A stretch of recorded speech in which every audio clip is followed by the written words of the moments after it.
అంటే మీరు పోలీస్ ఆఫీసర్గా పనిచేశారు కదా సార్, మీరు వరంగల్లో కూడా పనిచేశారు కదా. అప్పుడు ఎట్లా ఉంది పరిస్థితి, ఎట్లా ఉంది అప్పటికిప్పుడు ఏమైనా మార్పు? ఇక మేము పోలీసులో పనిచేసినాక పరిస్థితి బాగా కాకపోతే ఎందుకండి మేము ఉండి మేమే బాగు చేసినాము, మేము బాగు చేస్తాము. పోలీసులు ఉన్నది ప్రజల కొరకే, ఓకేనా?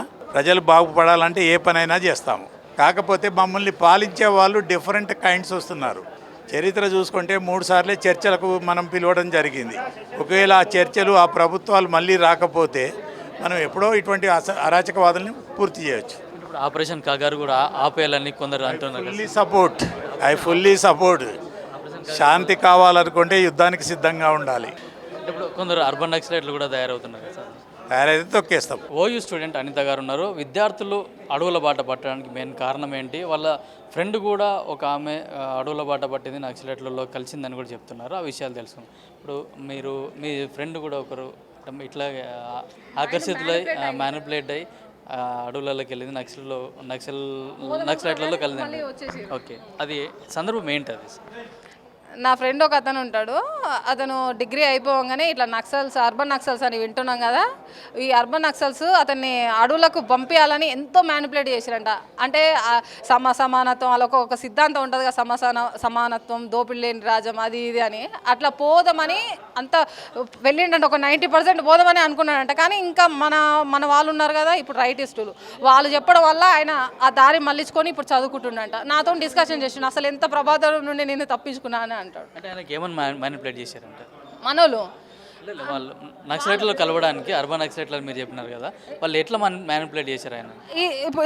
ఏముంటుంది సాధారణంగా, దోపిడి లేని రాజ్యం. వాళ్ళ సిద్ధాంతం ఎట్లా చెప్తారండి? దోపిడి లేని రాజ్యం, సమానత్వం, ఇవే గొప్ప గొప్ప మాటలు చెప్తారు. కానీ వాళ్ళ దాంట్లో ఎవరు ఆచరించారు. మనం చూసుకున్నట్లయితే పెద్ద పెద్ద కమ్యూనిస్టులు ఉంటారు. వాళ్ళ కమ్యూనిస్టులు వాళ్ళ దాంట్లో ఉన్నటువంటి కార్యకర్తలు, వ్యక్తులని రెచ్చగొట్టి అడవుల దారి పంపిస్తారు. కానీ ఆ పెద్ద పెద్ద వాళ్ళ బిడ్డలు కానీ ఎవరైనా అడవుల బాట వెళ్ళంగా మనం చూసినామా? ఒక్కరైనా రిచ్ కిడ్ అడవులలోకి వెళ్ళలేదు కదా. అంతెందుకండి, ఒక పార్టీ మీద వీళ్ళు పనిచేయని వాళ్ళు, మన దేశ సమస్యలను పరిష్కరించలేని వాళ్ళు, ఒక పార్టీ ఏర్పడింది, సిపిఐఎం ఏర్పడింది. దాని నుండి అనేక పార్టీలు పుట్టుకొచ్చి వాళ్ళ స్వలాభం కోసం పార్టీలు ఏర్పరుస్తూనే ఉర్రండి. ఎందుకంటే ఒక పార్టీ నుండి దేశ సమస్యలను పరిష్కరించలేరా? వాళ్ళ స్వలాభం కోసం పార్టీలను స్థాపిస్తారు. ఒకదాని నుండి ఒక్కటి అవసరం లేదా? దేశ ఇంటిగ్రిటీ కోసం పని చేయలేవండి. దేశం ముక్కలు చేయడానికి ఆ కమ్యూనిస్టు పార్టీలు ఇప్పుడు తయారైనది. అవి చాలా విరుద్ధం అండి. అసలు పాకిస్తాన్ ఉగ్రవాదుల కంటే ఈ నక్సల్స్ చాలా ప్రమాదకరం మన దేశానికి. వీళ్ళ వల్ల ఏం ప్రయోజనం అండి? ఎక్కడో రష్యాలో పుట్టినటువంటి కమ్యూనిజాన్ని తీసుకొచ్చి భారతదేశానికి అనువర్తిస్తామంటే ఇంకెంతవరకు అండి? అప్పుడెప్పుడో అవసరం ఉందనుకోవచ్చు, అప్పుడు ప్రజా సమస్యలమైన పోరాడింది అనుకోవచ్చు. ఇప్పుడేం అవసరం? రాజ్యాంగం ఉంది కదా, రాజ్యాంగం ప్రకారం మన హక్కుల కోసం పోరాడాలి, రాజ్యాంగం ప్రకారమే పోవాలి. అంబేద్కర్ జయంతి వస్తే ఏమంటారు వీళ్ళు? మా అంబేద్కర్ రాసిన రాజ్యాంగం అంటారు. అంబేద్కర్ రాసిన రాజ్యాంగం ద్వారా వీళ్ళ హక్కులను వీళ్ళు తెలుసుకోలేరా? ఇంకా నక్సలిజంతో మన దేశంలో ఏం పని ఉందండి? ఇప్పుడు విద్యాబుద్ధులు చెప్పేవాళ్ళని సన్మానం నడిపించాల్సిన ప్రొఫెసర్లు, ఉన్నత విద్యావంతుల విద్యార్థులను నక్సలైట్ బాట పట్టిస్తున్నారా? అవును, పట్టిస్తున్నారు. వాళ్ళే కదా ఇప్పుడు మొత్తం. అసలు ఎవరికుంటా చెప్పండి? ఒక లేడీస్ని, చాలా పిల్లలని కూడా ఎవరుకోవాలని ఉంటుందండి. ఇక ఇంత మంచి ఫ్రీడమ్గా ఉన్నటువంటి ఒక మంచి వాతావరణాన్ని విడిచిపెట్టి అడవులకు పోవాలనిపిస్తుంది. అడవులలో ఎట్లా బతుకుతారంటే, ఒక లేడీస్ని కూడా అండి అడవులకు అట్లా పంపిస్తారండి. తెలంగాణ మూమెంట్ అప్పుడు మా ఒక పాలమూరు జిల్లాకు చెందినటువంటి బిడ్డ నేను. పాలమూరు జిల్లా అంటే మీకు అందరికీ ఐడియా ఉంటుంది, ఒక లేని జిల్లా. వలసలకు ఒక అడ్డ మా పాలమూరు జిల్లా. అందరూ అంటే వాళ్ళు వలసల జిల్లా, అది హైదరాబాద్కి వచ్చి బతుకుతారు అక్కడని. ఒక విజయలక్ష్మి అనేట ఆమె నిన్న చనిపోయింది. ఆమె మా పాలమూరు బిడ్డనే. ఆమె వాళ్ళ తల్లిదండ్రులు ఉస్మానియా యూనివర్సిటీ వచ్చి చదువుకొని మాకు మంచి పేరు చేస్తుంది, నా బిడ్డని మంచి ఉన్నత స్థితిలో చూడొచ్చు అని ఇక్కడ పంపిస్తే ఈ అర్బన్ నక్సల్స్ అనే వాళ్ళు ఆమె మైండ్ మ్యానిపులేట్ చేసి మన అడవులలో చనిపోయింది, బస్తర్ అడవులలో. అలా ప్రాణాలు కోల్పోతున్నారు. ఇప్పుడు నేనున్నా, మా అమ్మ ఏమంటుంది? కష్టం చేయకుండా సరే తిన్నావా, చేసినావా, ఏమన్నా పైసలు కావాలా అని మా అమ్మ అడుగుతుంది. తల్లిదండ్రులు ఏం కోరుకుంటారంటే స్టూడెంట్ నుండి వాళ్ళు కళ్ళ ముందర ఉండాలి, పని చేయకుండా కానీ కళ్ళ ముందర కనిపించాలని అంటారు. అది కావాలి తల్లిదండ్రులకు. కానీ వీళ్ళు ఏం చేస్తారు? కన్న తల్లి కడుపుకోత మిగులుస్తారు. నక్సల్స్, అర్బన్ నక్సల్స్ మెయిన్గా వీళ్ళని తీసుకొని ఒక అండమాన్ తిహార్ జైల్లోనో ఎక్కడో ఈ అర్బన్ నక్సల్స్ని పడేయాలి. పాపం వాళ్ళు చనిపోతే, ఇప్పుడు అమాయకమైన ప్రజలు చనిపోతే మాకు బాధ అనిపిస్తుంది. హిందూ ఇజాని నమ్మిన వ్యక్తిగా నాకు బాధ అనిపిస్తుంది అండి ఆ నక్సల్స్ చనిపోతే. అంత ఘోరంగా ఈ అర్బన్ నక్సల్స్ దేశానికి ఫస్ట్ వీళ్ళని వేయాలి జైల్లో, వాళ్ళని కాదు. ఏబీపీ రాష్ట్ర కార్యదర్శి మాచర్ల రామాచారి గారు నన్ను అడిగి తెలుసుకున్నాం. సో ఇప్పుడు మనం టెక్నాలజీ ఇంత డెవలప్ అవుతుంది, ఎడ్యుకేషన్ కూడా చాలా డెవలప్ అవుతుంది. కాకుంటే కొందరు మేధావులుగా ప్రకటించుకున్న వాళ్ళు కానీ మేధావులు కానీ వాళ్ళని నక్సలిజం వైపు ఉగ్రవాదం వైపు మళ్ళిస్తున్నారు. ఎందుకు అట్లా జరుగుతుంది? కొంతమంది ఈ సమాజం లోపల మేధావులుగా పరిగణించబడుతూ స్వయం ప్రకటిత మేధావులుగా పరిగణించబడుతూ ఈ యొక్క రాష్ట్రంలో ఉన్నటువంటి విశ్వవిద్యాలయాల్లో ప్రొఫెసర్ల ముసుగులో, తర్వాత కొంతమంది సోషల్ యాక్టివిస్టుల ముసుగులో ఎక్కడో చైనాలో పుట్టినటువంటి వాదాన్ని, ఎక్కడో రష్యాలో పుట్టినటువంటి వాదాన్ని, ఈ దేశానికి సరిపోయినటువంటి వాదాన్ని తీసుకొచ్చి ప్రజల మధ్య చిచ్చు పెట్టి వర్గ శత్రువులుగా సృష్టించి వాళ్ళని చంపేటువంటి కార్యక్రమమే ఈ నక్సలిజం. ఈ ఇజం యొక్క ముఖ్యోద్దేశం ఏంటంటే ప్రజలను నిర్మూలించడం, రక్తపాతం సృష్టించడము. ప్రజలు చదువుకుంటే వాళ్ళ యొక్క లక్ష్యం నెరవేరుతుందా? ప్రజలు అభివృద్ధి చెందితే వాళ్ళ యొక్క లక్ష్యం నెరవేరుతారా? ప్రజలు చదువుకుంటే వాళ్ళ మాటలు వినే వాళ్ళు ఉండరు కదా, ప్రజలు ఆలోచిస్తారు కదా, వాళ్ళ మాటలు అడవులకు పోయే వాళ్ళు ఉండరు కదా.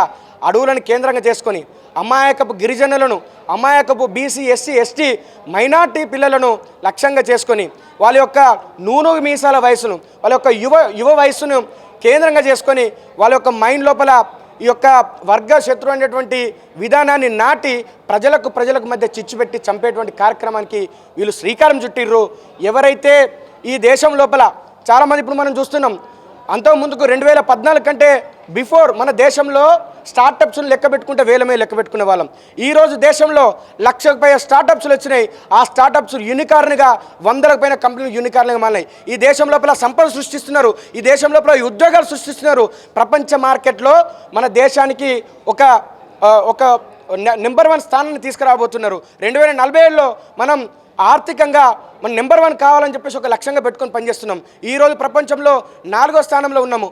అలాంటి యువతను ఈ దేశానికి వ్యతిరేకంగా మళ్లించడం కోసమే ఈ విధంగా మేధావుల ముసుగులో, ప్రొఫెసర్ల ముసుగులో వాళ్ళు పనిచేస్తున్నారు. కాబట్టి వాళ్ళ యొక్క భావజాలం ఏంది, ఆ భావజాలం ఈ దేశానికి ఎంత ప్రమాదకరం, ఈ 5 దశాబ్దాలుగా వాళ్ళు సృష్టించడం మారణహోమేమైంది, ఈ దశాబ్దాలుగా ఎంతమంది గిరిజనులు, అమాయక బీసీ, ఎస్సీ, ఎస్టీ సోదరులను చంపేసిళ్ళు, ఆడవాళ్ళను ఇన్ఫార్మల్ ముసుగులో చంపేసిళ్ళు. వాళ్ళు ఈ రాజ్యాంగానికి వ్యతిరేకంగా ప్రజాకోట్ల ముసుగులో ఎంతమందిని చంపేసిళ్ళు. వాళ్ళు అంటే నిర్ణయించినటువంటి రాక్షసమైనటువంటి క్రీడలేందో ఈ ప్రజానీకానికి తెలియజేయడం కోసమే ఈ యొక్క నక్సల్స్ నరమేధము తర్వాత మేధోమదనం అనే కార్యక్రమాన్ని ఎంఎంఆర్ఐ సృష్టించింది.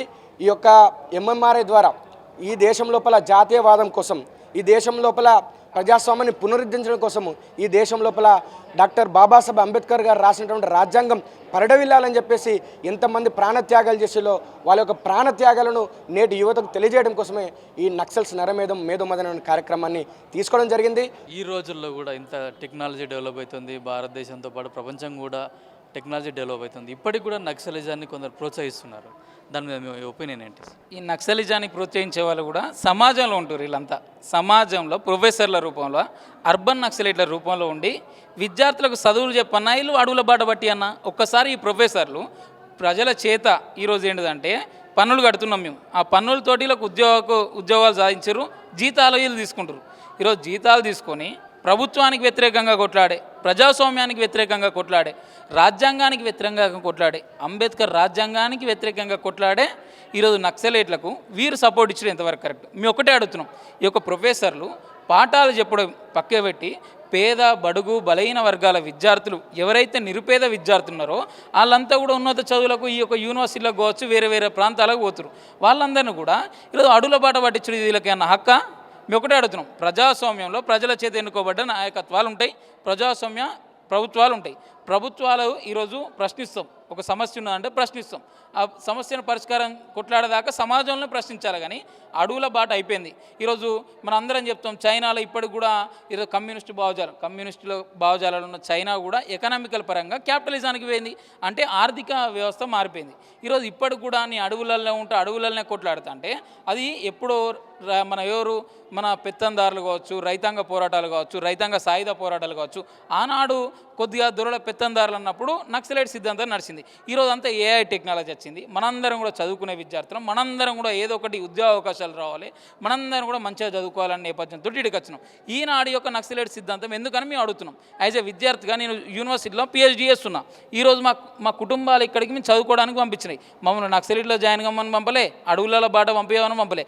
అనేక మంది కుటుంబాలు కూడా ఈ యొక్క నక్సలైట్ ఏదైతే సిద్ధాంతానికి లోనై అనేక మంది కామన్ స్టూడెంట్స్ యొక్క సిద్ధాంతానికి అడవుల బాట పట్టిరు. చాలామంది విద్యార్థులు చనిపోతున్నారు.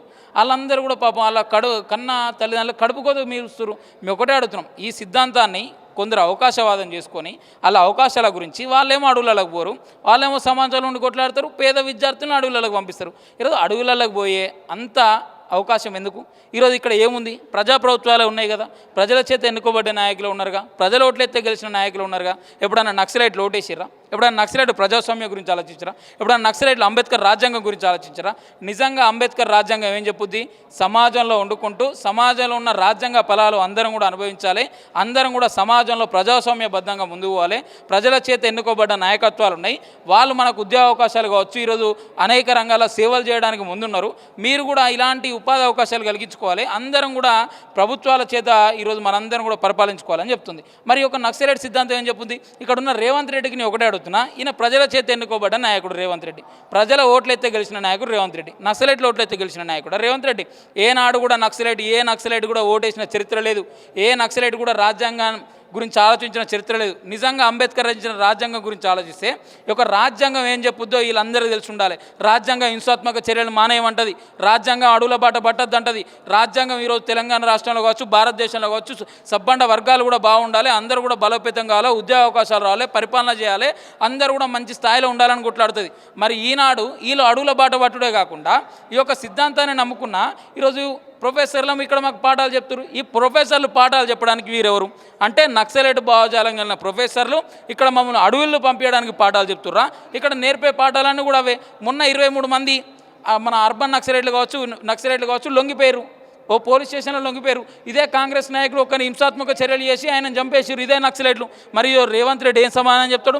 రేవంత్ రెడ్డి మీ యొక్క కాంగ్రెస్ నాయకుని కూడా ఈ యొక్క నక్సలైట్ చంపేసారు. ఈరోజు దుద్దిల బాబు వాళ్ళ నాన్న శ్రీపదరావు కావచ్చు, ఈరోజు ములుగు సీతక్క వాళ్ళ కుటుంబ సభ్యులు కావచ్చు, లేకపోతే డీకార్న వాళ్ళ కుటుంబ సభ్యులు కావచ్చు, లేకపోతే ఇలా అనేక మంది ప్రజాప్రతినిధుల ఈరోజు కుటుంబ సభ్యులను కూడా చంపేసిన దాఖలాలు కూడా ఈ నక్సలైట్కు ఉన్నాయి. ఏలేటి మాధవరెడ్డి సాక్షాత్తు హోంమంత్రిగా ఉన్న ఏలేటి మాధవరెడ్డిని కూడా చంపేసిన దాఖలాలు కూడా ఇదే నక్సలైట్లకు ఉన్నాయి.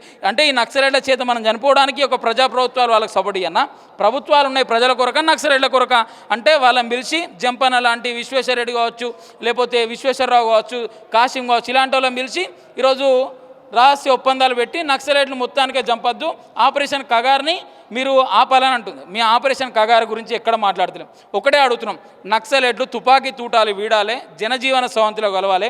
అనేక మంది జనజీవన స్రవంతిలో కలిసిర్రు. ఈరోజు అనేక మంది ఎగ్జాంపుల్ తీసుకుందాం. ములుగు సీతక్క ఈరోజు ఒక మినిస్టర్ అయింది, అనేక మంది ఉద్యోగ అవకాశాలు వచ్చినాయి. ఈరోజు అనేక మంది ఇక్కడున్న యూనివర్సిటీలో ఉన్న ప్రొఫెసర్లు కూడా ఇదే నక్సలైట్ సిద్ధాంతాన్ని నమ్ముకున్న వాళ్ళు ఇప్పుడు అందరూ వచ్చి సమాజంలో కలిసిరు, వాళ్ళు కూడా మంచి ఉద్యోగ అవకాశాలు చేస్తారు. అనేక మంది విద్యార్థులు కూడా మంచి ఉద్యోగ అవకాశాలు చేస్తారు. మరి ఈనాడు ఇదే నక్సలైట్ సిద్ధాంతాన్ని నమ్ముకొని ఈరోజు వాళ్ళు వదిలి సమాజంలో కలిస్తే వాళ్ళని ఏమైనా చంపేసిర్రా? వాళ్ళని ఏమన్నా రాక్షస చర్యలు చేసిర్రా? ఏమైనా హింసాత్మక చర్యలు చేసిర్రా? ఒక్కసారి ఆలోచించండి. ఒకటే అప్పీల్, మీకు ఇవరకు ఛాన్సులు ఇచ్చినాం. 2004లో జానారెడ్డి హోంమంత్రిగా ఉన్నప్పుడు కూడా ఇదే నక్సలైట్ సిద్ధాంతానికి ఛాన్స్ ఇచ్చి ఒప్పందాలు ఏంటిదంటే ఒక్కసారి కలిసి మాట్లాడుకున్న తర్వాత మీరు ఆపేయాలని వాళ్ళు నిర్ణయించుకున్నారు నక్సలైట్లు ప్రభుత్వాలతోటి. కానీ 2004 నుండి 2025 దాదాపు ఈ యొక్క 21 సంవత్సరాలలో భారతదేశంలో కావచ్చు, తెలంగాణ రాష్ట్రంలో కావచ్చు, దాదాపు 16,000 మంది సామాన్య జనాన్ని, ఆదివాసీ బిడ్డల్ని బలి తీసుకున్న వ్యక్తులు ఈ నక్సలైట్లు. ఈరోజు కాజీపేటలో ఒక రైలు మన జంక్షన్ కాడ ఒక రైలు బోగిని కాలబెట్టింది నక్సలైట్ కదా. ఇదే నక్సలైట్లు వీళ్ళకు ఇన్ఫార్మర్ల పేరుతో ఉన్న ఎవరైతే నక్సలైట్లు ఉన్నారో వాళ్ళు ఈరోజు సమాజంలో కలిసి వాళ్ళని ఇన్ఫార్మర్ పేరుతో ఉన్నారని వాళ్ళని చంపేస్తున్నారు. అంటే ఈరోజు పోలీస్ ఆఫీసర్లను చంపేసిడే, ఈ యొక్క ఇన్ఫార్మర్ పేరు మీద ఉన్న వాళ్ళని చంపేసిడే, ఆదివాసీ బిడ్డలను చంపేసిడే, సామాన్య జనానికని చంపేసిడే. ఈ నక్సలైట్ల వల్ల ఎవరికి లాభం? నక్సలైట్ల వల్ల ఎవరికి లాభం లేదు. దేశాన్ని అప్రతిష్ట పాలు చేయడానికి విదేశీ కుట్రలకు ఇక్కడ ఉన్న వాళ్ళు సపోర్ట్ చేస్తున్నారు అనుకుంటున్నారు. ముమ్మాటికి ఈరోజు చైనాలో పుట్టింది నక్సలిజం, లేకపోతే వెస్ట్ బెంగాల్లో పుట్టింది. వెస్ట్ బెంగాల్లో నక్సలిజం అనేది పుట్టింది. అదే వెస్ట్ బెంగాల్లో మొన్న కమ్యూనిస్ట్ పార్టీలకు కావచ్చు, ఈ యొక్క నక్సలిజం ప్రేరేపిత సంస్థలకు కావచ్చు, మొన్న ఏమైంది? అక్కడ కూడా కమ్యూనిజం ఓడిపోయింది. చైనాలో కూడా వాళ్ళంతా కూడా ఎకనామికల్ క్యాపిటలిజం రుజువుకు పోతున్నారు. ఈరోజు కేరళలో చూస్తున్నాం, కేరళలో కూడా నక్సలిజం అంతమైపోయింది.